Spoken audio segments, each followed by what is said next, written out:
when we couldn't be there to help. Visiting Angels, America's choice in home care. Mattresses are half off at Price Right Furniture in the Holiday Shopping Center in Villa Heights.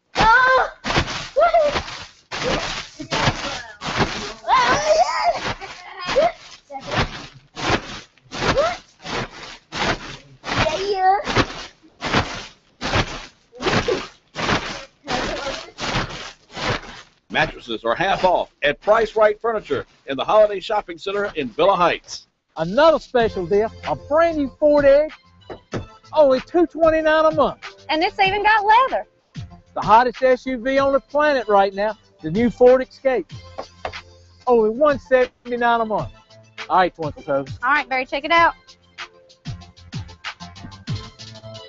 Automatic liftgate in case you've got your hands full.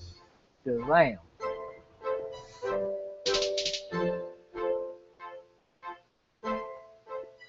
Nature's Outlet, Martinsville's natural health authority. At Nature's Outlet, you can get the latest info on products discussed on the Dr. Oz TV show.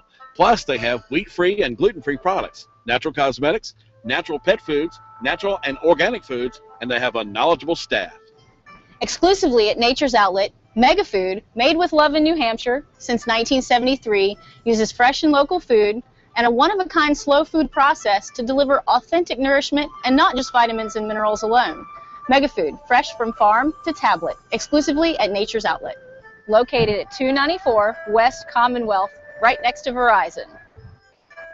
Hello, I'm attorney Phil Gardner, and if you have a Social Security disability claim, don't fight it alone. Get experienced attorneys to help you with your claim. Call us. We know what to do to help you.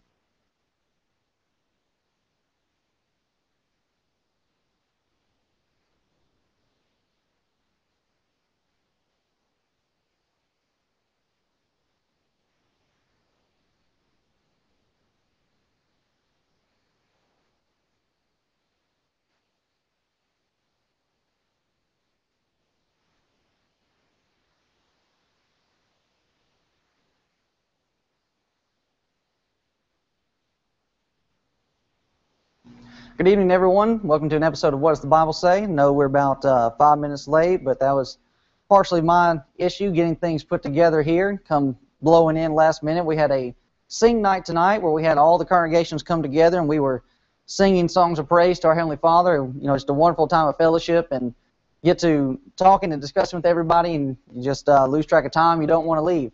But we're here now, and we hope that you are ready and raring to go with our Bible discussion this evening. This evening, you may notice that we may not be pointing out as much Bible on the issue that we will be discussing tonight, but that's mainly because we've already been hammering on the Bible and what it has to say. I want us to look back at our national history, our physical history, as to part of the problem that we are facing in our society. And friends, just to warn you, we were saying that this was coming since last year.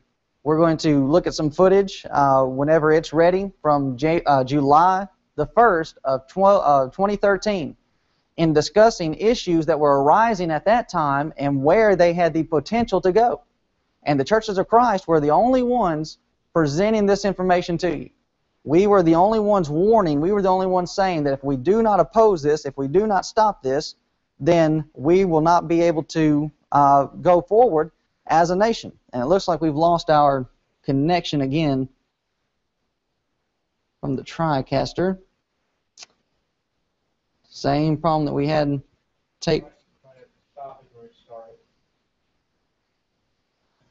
Okay. Just restart the entire computer is what you're saying? No, just the program. Just the program, okay. All right. Let's see what we can do then. Let's see. Kind of lost as to where I'm actually searching to go. Okay. Nope, that's not what I'm needing. Where am I needing to go? I need to go there. Okay.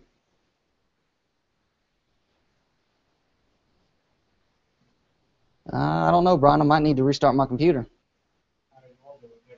All right, let's take a commercial break and let's see if we can't get this going again.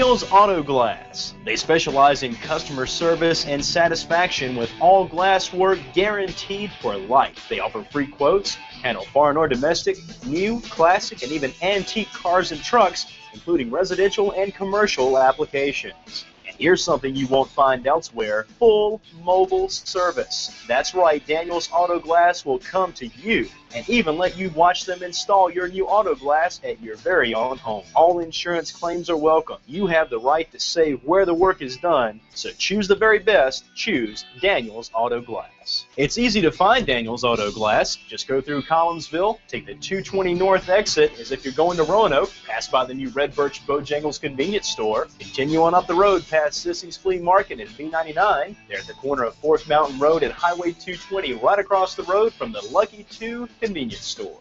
And only the best will do. Try Daniels Auto Glass. All right, guys, I told you I had a surprise for you. Do you need a twin-size bed, a full-size bed, a queen-size bed? I'm going to blow your mind right now. Price Right Furniture in Collinsville right now, $199 for this bed. Hey guys, remember me? It's Rhonda from the Pier Steer at the mall. Well, we've moved to 7 East Church Street, Uptown Martinsville, and guess what? We've expanded. And don't forget, we do still have our full selection of body jewelry. And all the girls love our blingy tees. So remember, we're the Pier Steer that used to be at the mall. We're now at 7 East Church Street, right beside of Ward Armstrong's, and we are bigger and better than ever.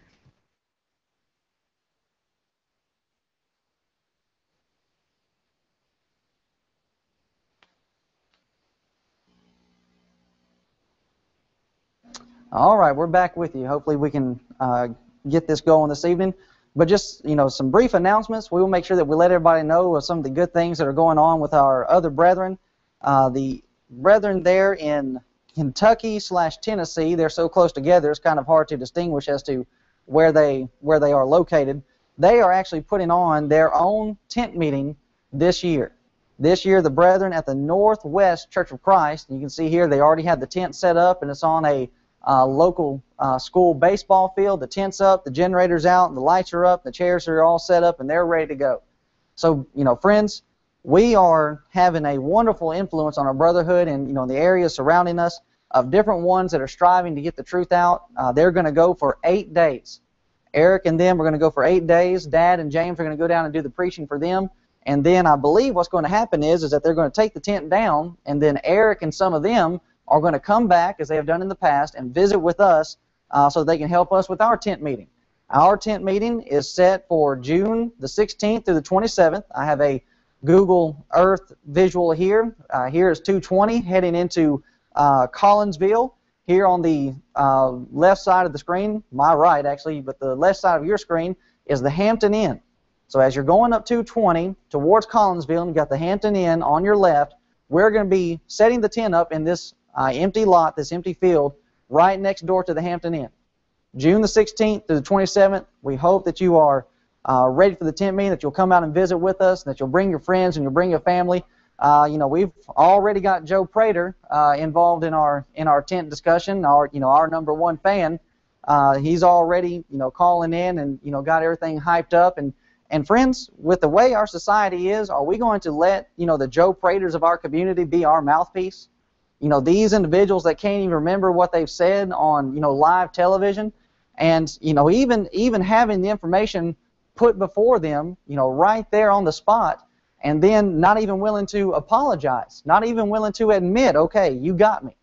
That's the reason why we're having the problem that we're having in our society, is that we have lost much of the qualities and the characteristics of that great generation, which we will be discussing this evening, the great generation that helped us to succeed in the World War II era, and especially during the Great Depression.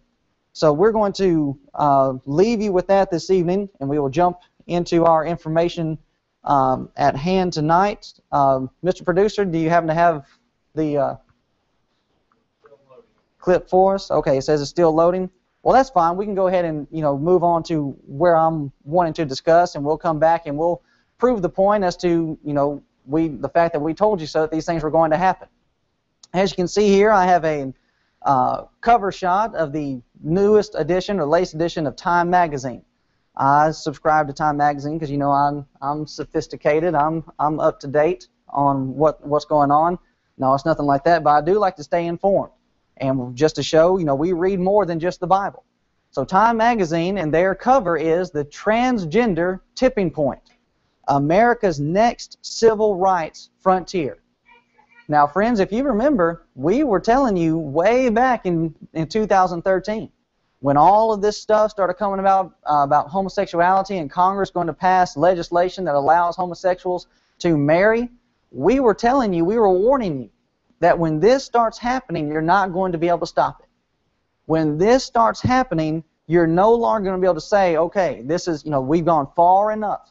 Because people like this is actually a man who has become a woman.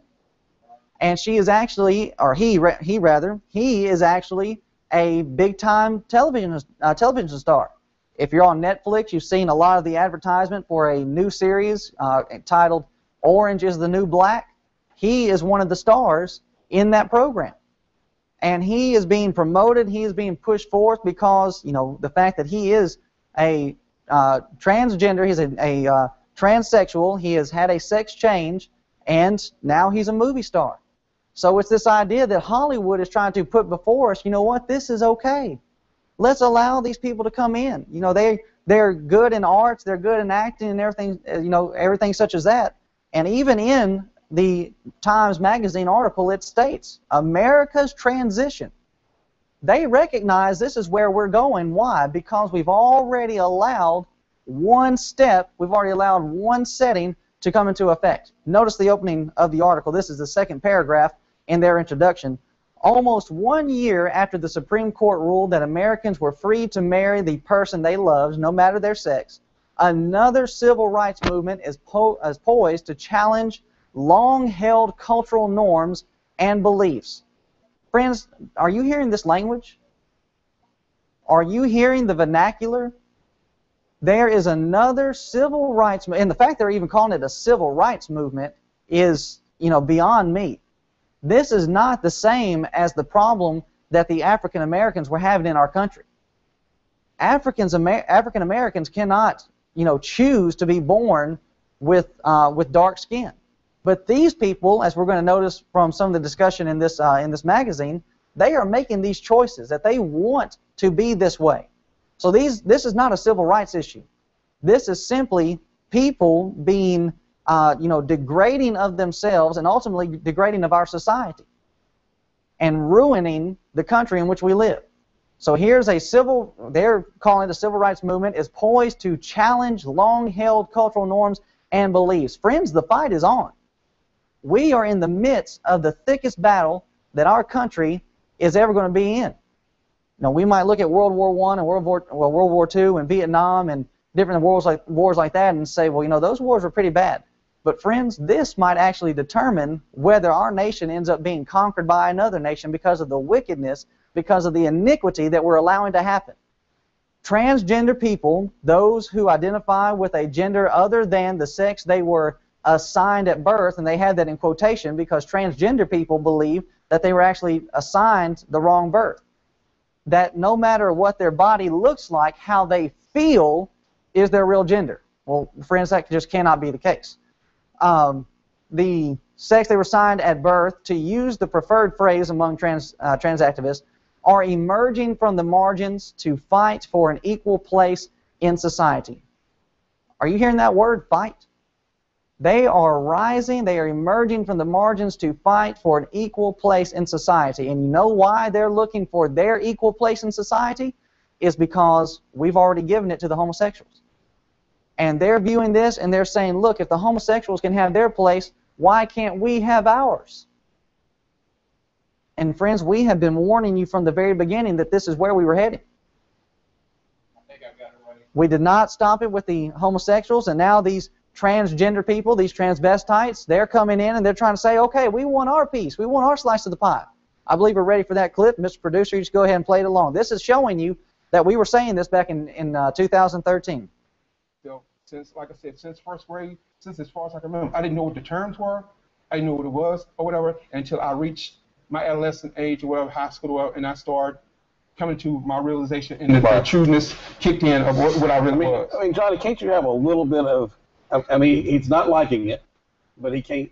You know, he can't change the way his makeup That's is. what he says. I mean, he already told us once, though, he had a relationship with a woman. Yes. She was not faithful to him, and she aborted their child, and he has hated women ever since. So No, he that's not what I said. Well, what did I you say? said. All right, tell your not what version then. That's why I told you. I said I did have a female, and I said it was the biggest regret I ever made in my life is trying to become normal. Yeah. That's what I said, because Change then I want to yourself. be accomplice to murder.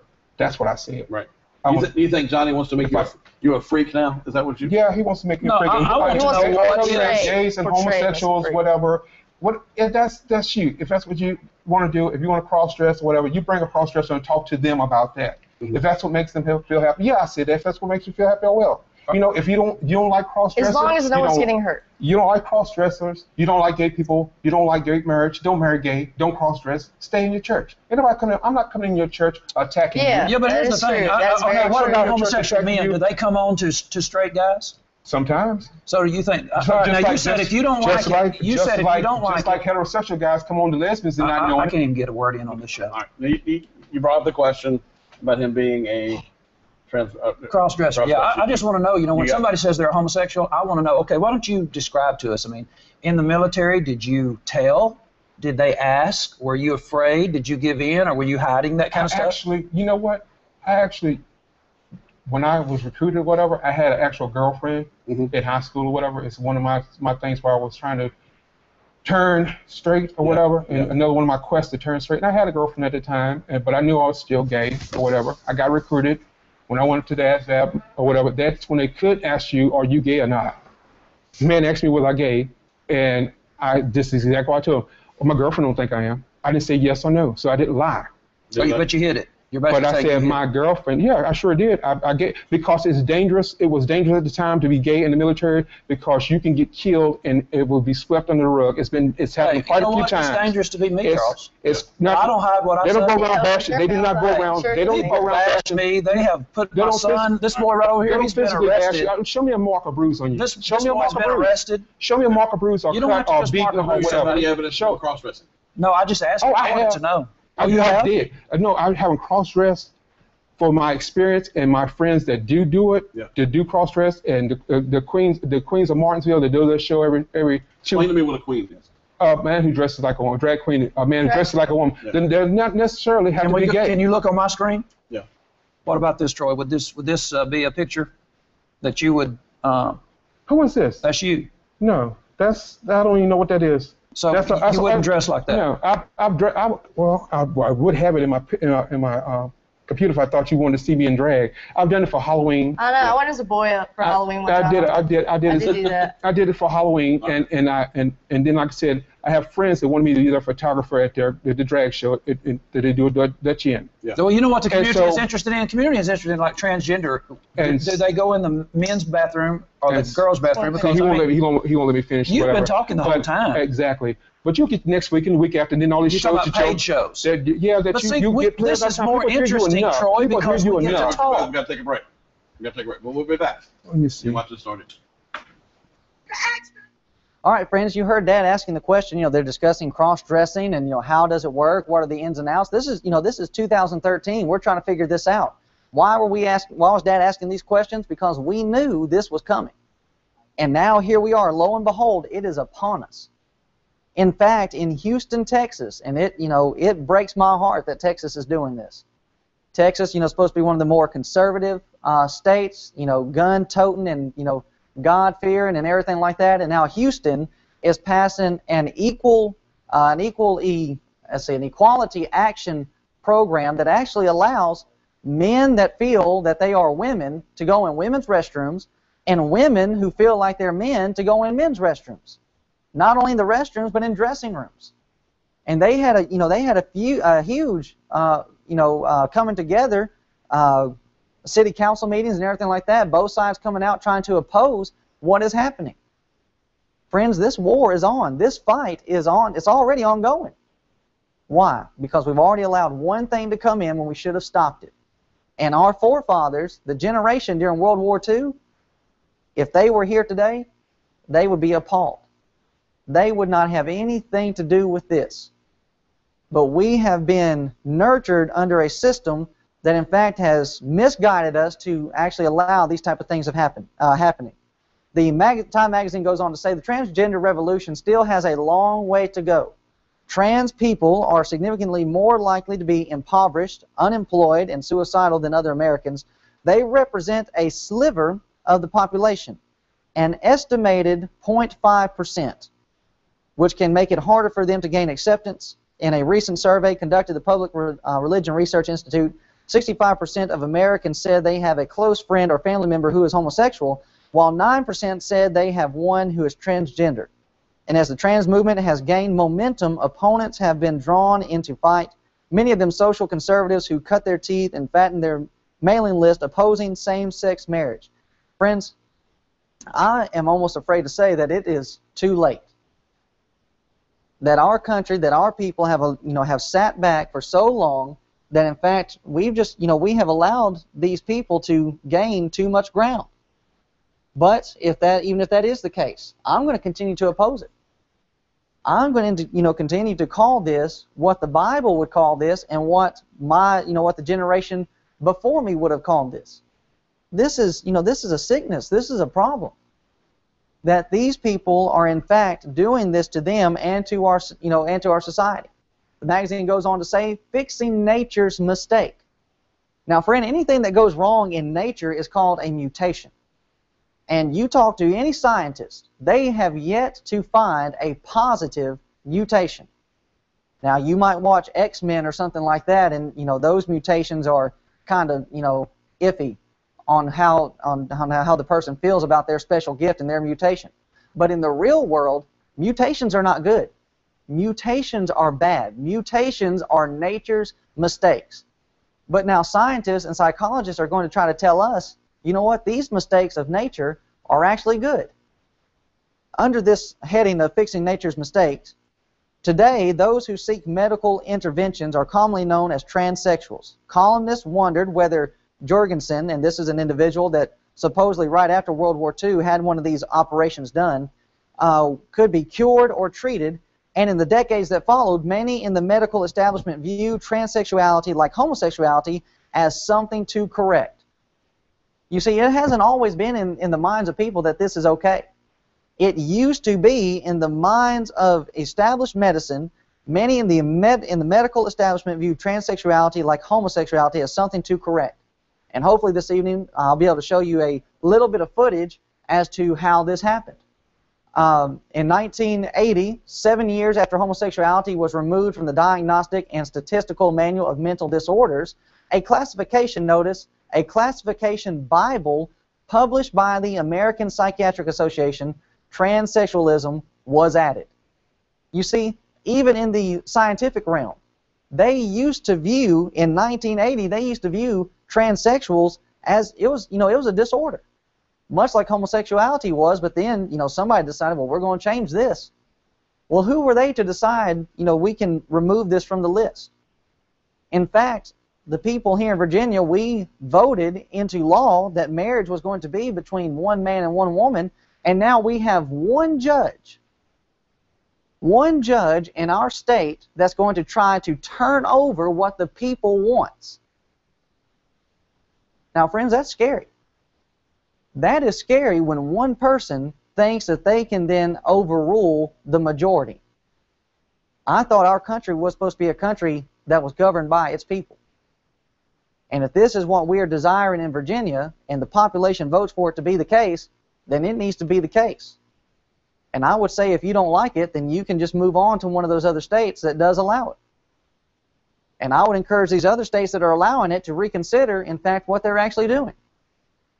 They are destroying our nation, they're destroying our societies, they're destroying our culture, they're destroying us as a people. Eventually, that entry was replaced by what psychiatrists called gender identity disorder. We're talking about this issue here of transsexuality. They replaced transsexualism into gender identity disorder. So they're still calling it a disorder. And in 2013, that diagnosis was superseded by gender dysphoria, a change applauded by many in the trans community. Why? Because they're not wanting it to be a disorder. Disorder makes it sound like something's wrong, like you're doing something bad. So the more they can get acceptance for what they're doing, the happier they are. But friends, we do not need to accept them. We need to get them to change. Gender identity disorder implied that your identity is wrong, that you are wrong, says Jameson Green, president of the World Professional Association for Transgender Health.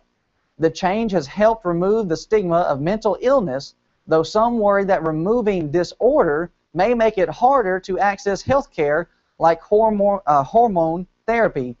Green describes gender dysphoria as such. So here, you know, they're kind of on the fence as to what they want it to be called. We kind of like disorder because if it's a disorder, then we can get, you know, breaks through health care that gives us our hormone therapy that we are desiring to have so that it can change us from what we actually are. You see, friends, that should be the first point that pops into our mind.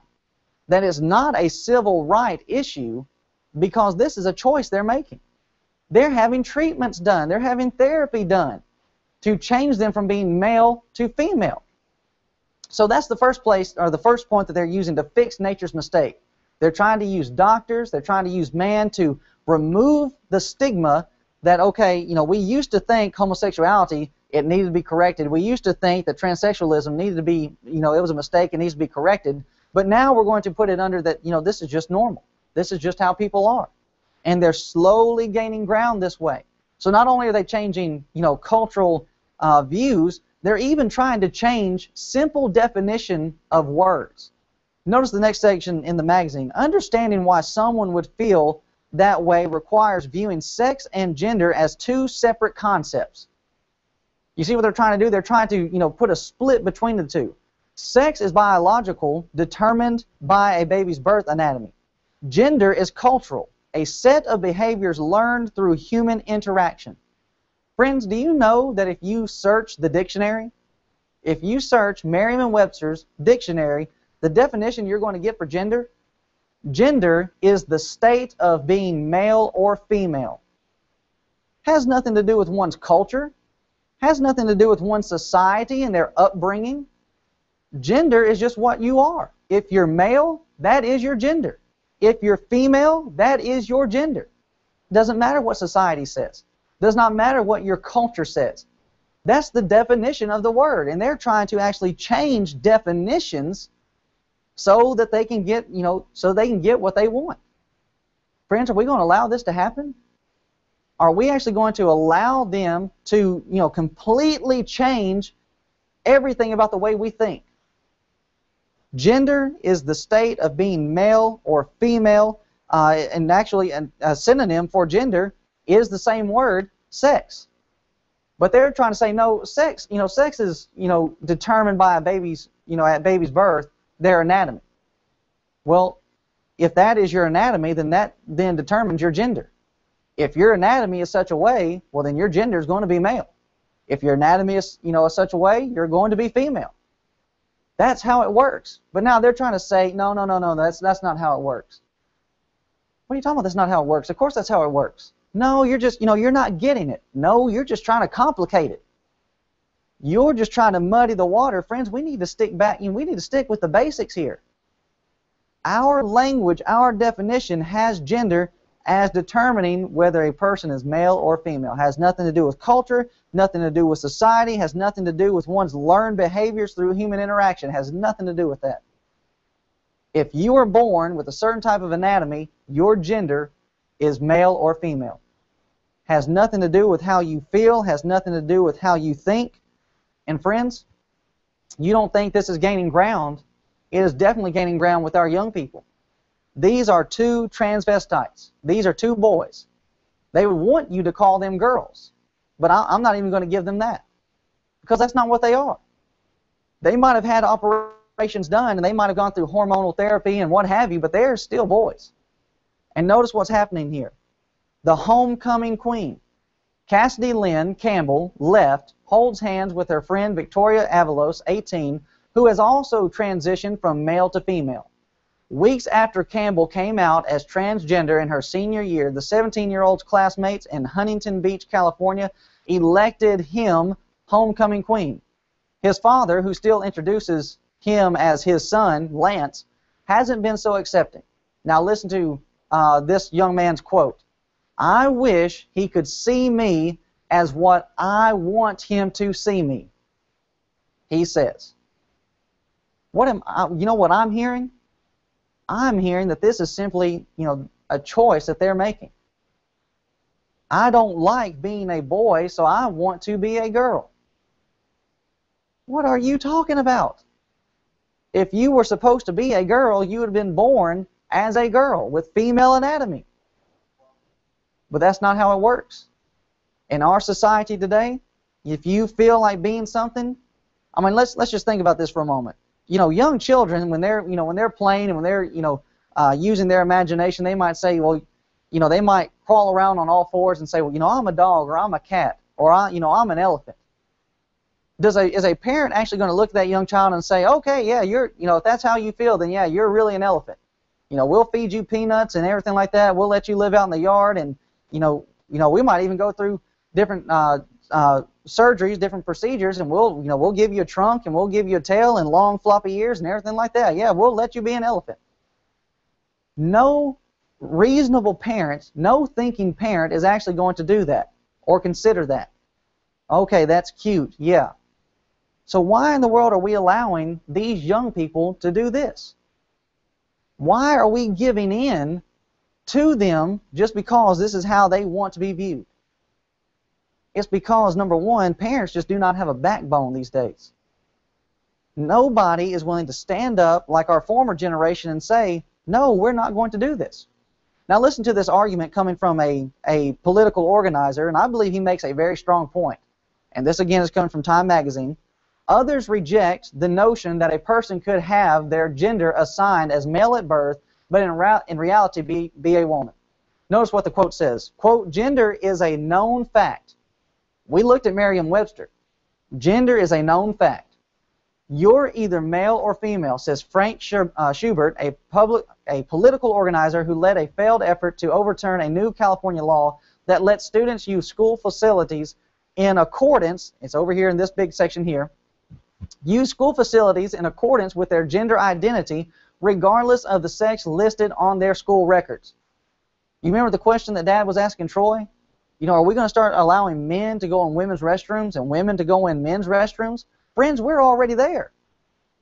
Here's a man in California trying to fight this, but it's already been put into place. Are we really becoming that depraved? Are we becoming that sick? Notice, we introduced this concept called gender identity, and I don't have any idea what this is. We're still quoting Mr. Schubert. Can you claim a racial identity based on how you feel or the community that you're growing up in? Now that's the argument. That's what they said just a few slides ago, that gender, in fact, is determined. Gender is cultural, a set of behaviors learned through human interaction. So if that's the case, and I spend a lot of time, let's say that I spend, well, for example, I lived 5 years overseas in the Marshall Islands. So just because I lived 5 years overseas, if I'm going to use the same logic that they're using here, okay, it's cultural, it's behavioral, it's learned interaction. Okay, I've spent 5 years with the Marshallese. I'm now Marshallese. Friends, that's not how it works. And that's the argument he's making. Can I claim to be an African American if I feel African American?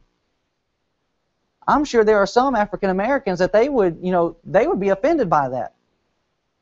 If I came in their midst and I started acting like, how, let's say that I was in a certain area, an urban area, and I started trying to act like how they were acting, they might be ready to jump me for acting that way. Why are we allowing the transgender, the transvestites, the transsexuals to use this silly argument? Are we simply going to lay down, not raise any fuss, not raise any fight, in fear of being called homophobic or haters or judgmental or whatever, and allow them to completely change our culture? Notice this young lady. I was about to call him a young man because I forgot which one is which. This, in fact, is a young lady. And he is the one, I'm going to get it right.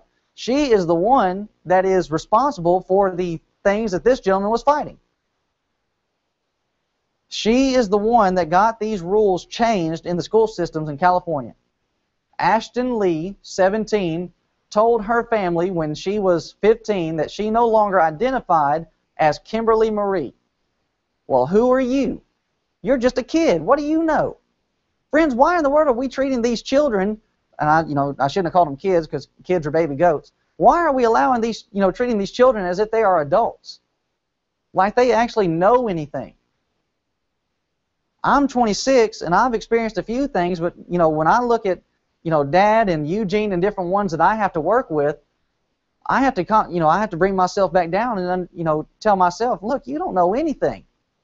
You've barely lived.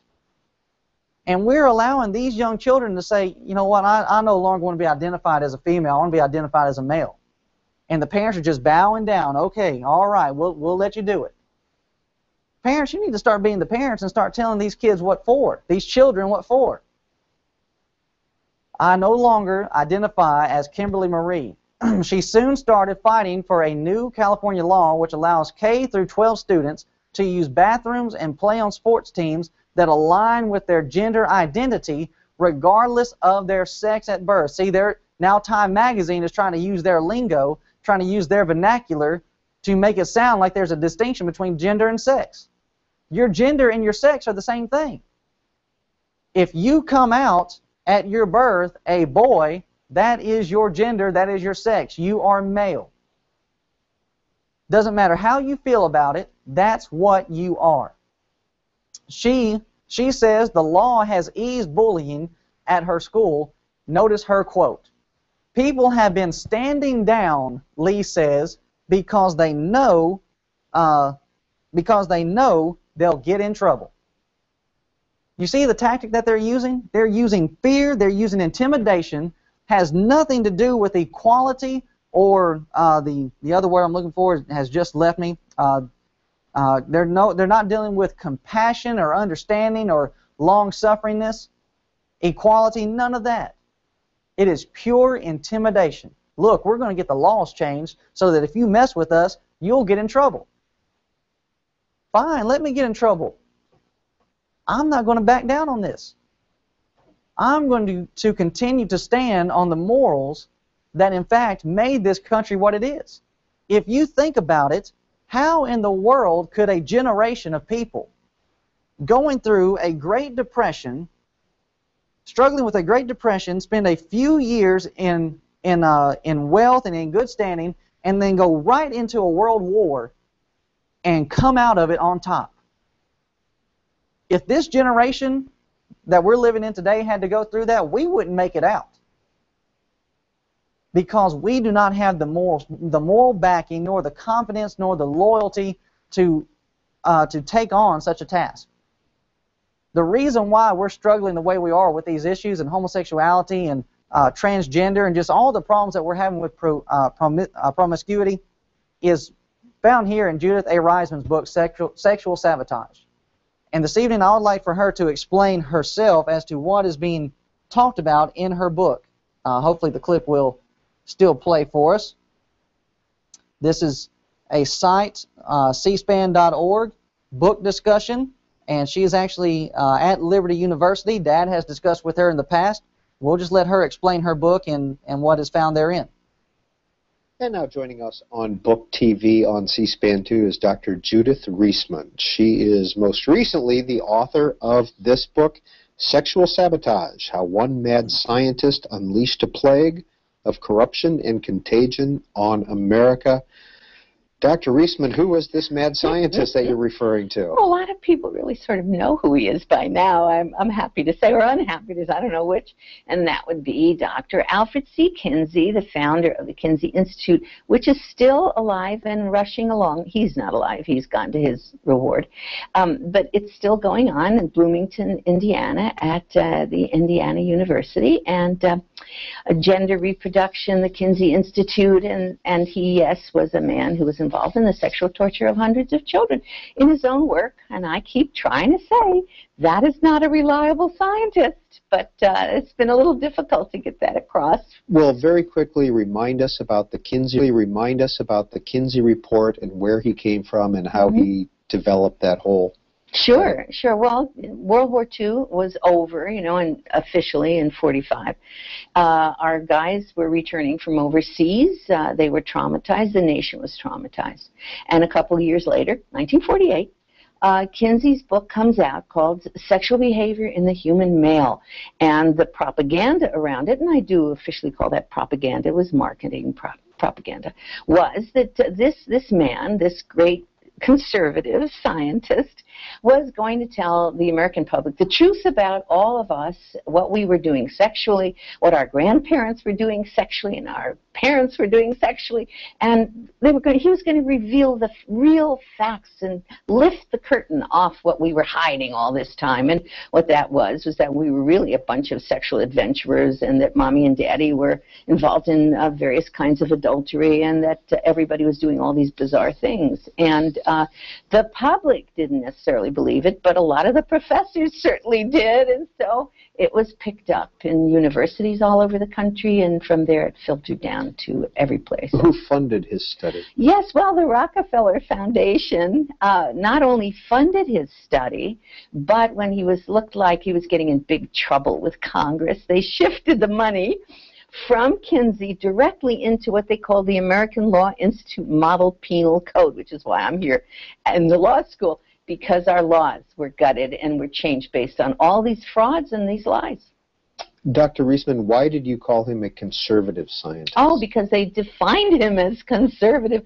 Americans would never have accepted a man who was well, he was a bi-homosexual. There's big argument of which is which, but no argument. He was certainly a bizarre person.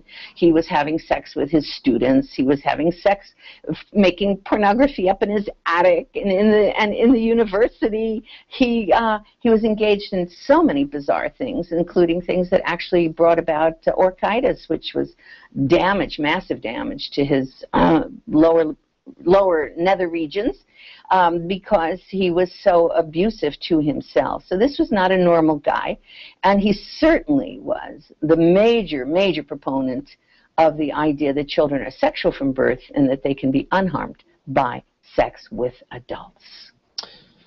Given that this happened in 1948, are there lasting effects to the Kinsey studies? Huge. Absolutely huge. I had no idea when I started on this thing.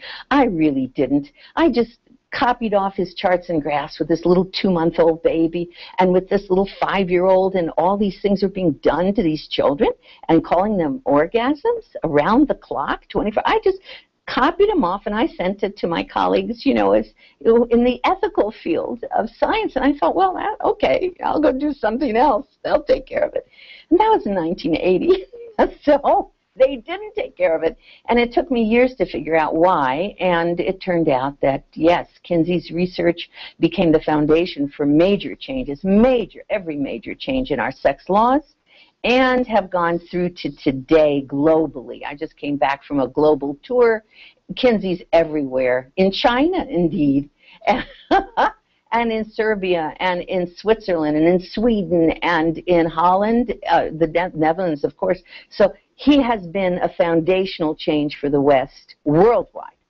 When you say he's in China, what do you mean by that? Well, there's a book that the Kinsey Institute put out in 2007 called Kinsey, the Man Who Changed the World, and they translated that into Chinese, and so it sold 500,000 copies in 2007, and I was contacted by some Chinese professors who asked me, they said they looked everywhere for something contradicting, because the change in sexual conduct among the Chinese youth was enormous following the release of that book. They said, wow, sex, drugs, rock and roll, we can do that too, yeah?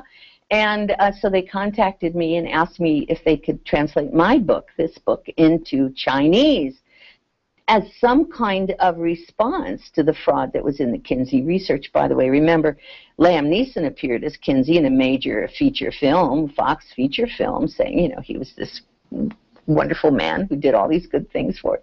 So, no, he's everywhere. The Swiss did a major documentary last year identifying Kinsey as the basis for their horrific sex education programs in Switzerland. And as I said, I just came back from the Philippines.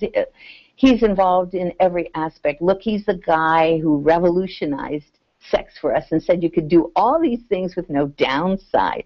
Well, okay, people, we have had some serious downsides, you know. We have a Pentagon now, you know, how many guys were found using child pornography in the Pentagon. We have judges who've been picked up. We have presidents of universities. We have, coaches, you know, in football coaches and so forth.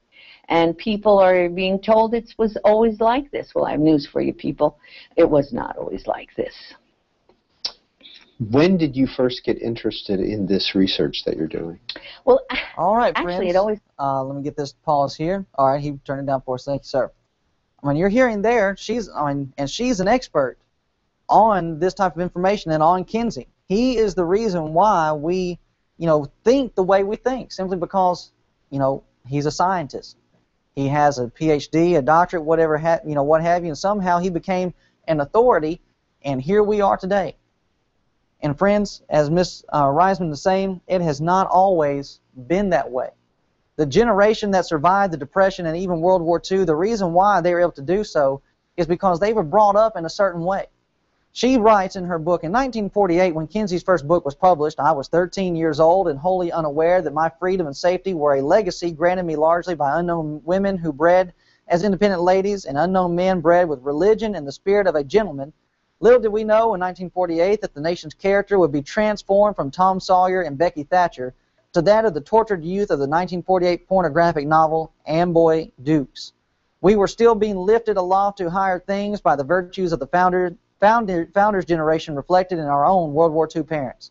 In 1948, my parents, like most people on our street, never locked the car or our front door.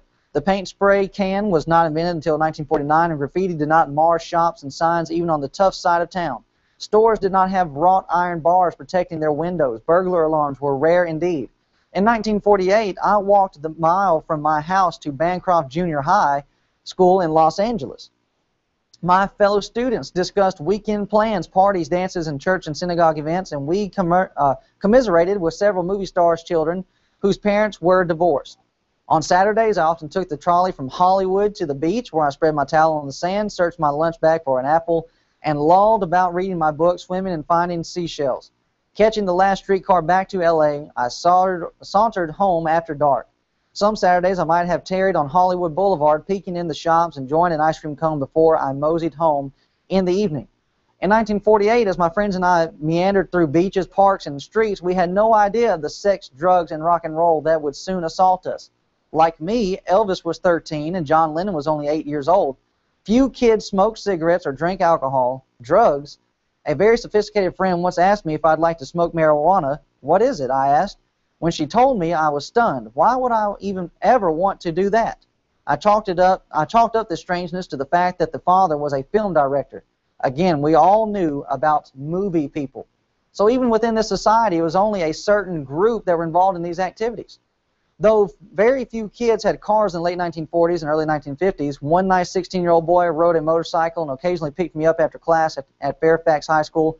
Of course, he never tried to kiss me. The phrase "sweet 16" and "never been kissed" still applied to most girls I knew. We never heard of date rape. In 1948, my parents did not worry much about my safety. They knew I didn't take rides from strangers and I was a good girl. Even our liberal crowd was not a sexually liberal crowd. Child molesters were considered rare indeed, and though some of those queer fellows lurked about in movie theaters, parents still usually felt their children's independence and freedom outweighed the rare possibility of harm. Now, friends, that's definitely not the case today. She made reference to date rape. This is another Time magazine, and the front page talks about rape, the crisis in higher education. And the studies are concluding that 1 in 5 young women, 1 out of 5 young women will experience some type of sexual assault within their college experience. Friends, that's just unacceptable. It is unacceptable for this type of behavior to be going on. And during her time, it did not go on. This was the common reality in 1948. Americans of all races and religions and from most socioeconomic backgrounds tended to share similar morals. In fact, most single men were quite likely to be virgins as adults, including Playboy's Hugh Hefner, and liberal CBS newscaster Andy Rooney. Now, can you believe that? The man that all men, most men I should say, in American society idolize during the 1940s, during the prime of his life, he was still a virgin. Drafted in 1948 and 1941, Rooney recalled his Colgate College football team, saying that none of his friends there had smoked, and we didn't say the S word or F word, and we didn't sleep with our girlfriends. Sex was only a rumor to us. How could this be? What is so different with this generation than with ours? Former NBC anchorman Tom Brokaw wrote what is perhaps, he went on to write the Greatest Generation. I didn't have that portion of it in here. We're still discussing 1948. We're going to look at some things from the Greatest Generation, hopefully. Divorce was rare, and nearly everyone had married parents. Since some, like Heller and his sister and brother, were raised by a widowed mother, unwed mothers were rare and therefore seldom seen as disdain for illicit sex crossed class, race, and education lines. Now today, it's just, it's a part of life. You're strange if you don't do it. During this generation, you were strange and you were looked upon with disdain if you did do it. Indeed, Heller and his cronies joined the military as virgins. He adds, with great pride, she goes on to say, that his married pilot buddies never exhibited even the slightest interest in sex with another woman, not on rest leaves in Rome and not in Sicily, Cairo, or Alexandria. Here these men were miles and miles away from their mates. And they are saying, look, this thought never even crossed our mind. Now today, hey, she's away. What she doesn't know won't hurt her. You go in and live however you want to live. Sex without love still seemed utterly unethical to college men.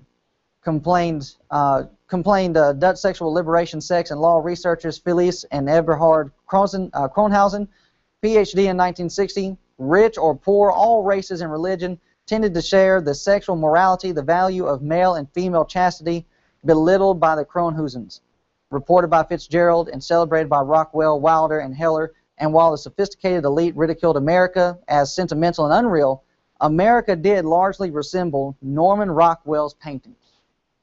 Friends, the Greatest Generation, those who survived the Depression and survived World War II and made this country what it is, they all understood the same morals. Tom Brokaw in his book, The Greatest Generation, God, Country, Family.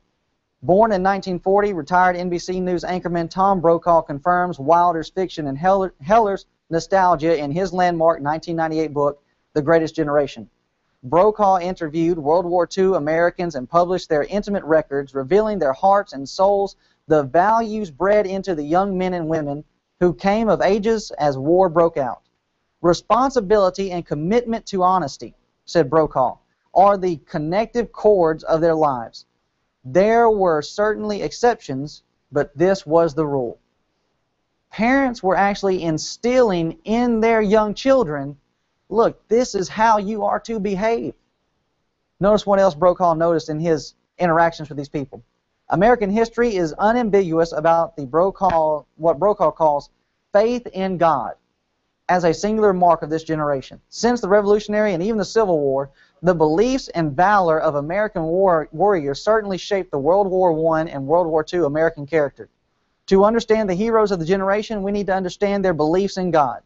For despite the current fashion of covering up our religious heritage, masking truth by bearing false witness about American faith defiles both historical accuracy and the American people. That's exactly what Kinsey tried to do. Kinsey tried to say, you know what, this generation, they were just as bad, if not worse, as the generation we have now.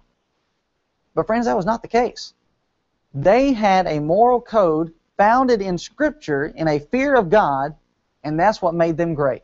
Righteousness exalts a nation, but sin is a reproach to any people.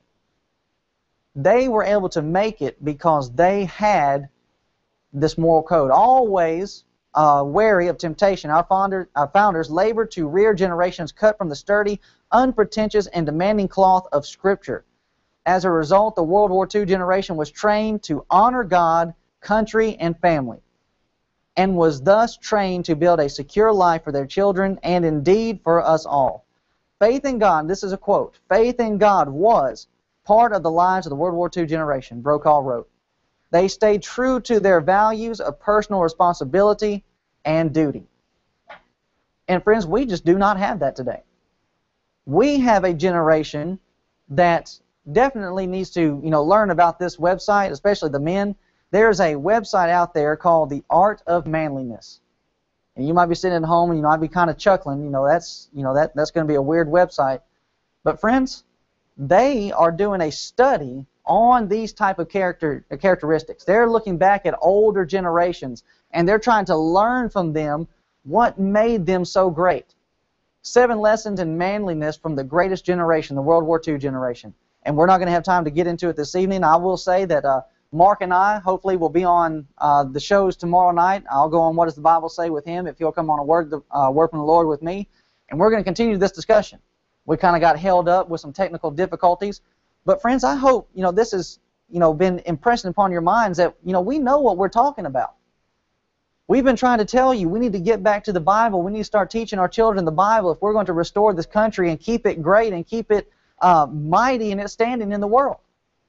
What made this generation so great was that they believed the Bible. They read the Bible, they studied the Bible, but more importantly, they acted out the Bible. They followed what it said in all areas of life, in their business, in their family life, in their love life. Friends, we're going to notice here tomorrow evening, 9 o'clock on A Word from the Lord, we're going to look at some actual letters that these men were writing, back and forth to their wives and to their girlfriends. And it was just, it was truly a different time, a wonderful time in which to live. And we can have that again if we would simply get back to what does the Bible say. If we would not be afraid of these people today that are trying to tell us, you know what, you're bigoted, you are just, you're a hater if you're not going to allow us to do what we want to do.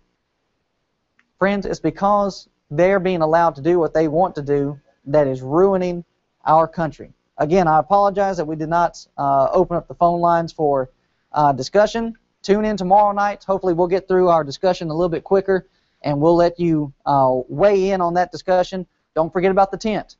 June 16th through the 27th in the lot in between the Hampton Inn and Frederick's Optometry, I believe it is. We want you to come out. Bring your preachers, bring your friends, bring your family, bring everybody. We want to give people the truth and give them what the Bible says so that we can change lives in this area. Contact us if you have any questions.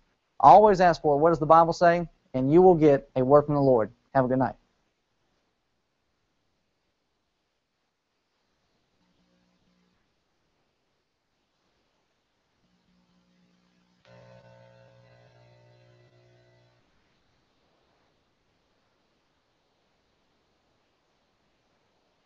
You're watching Martinsville Zone, WMDV 44.1.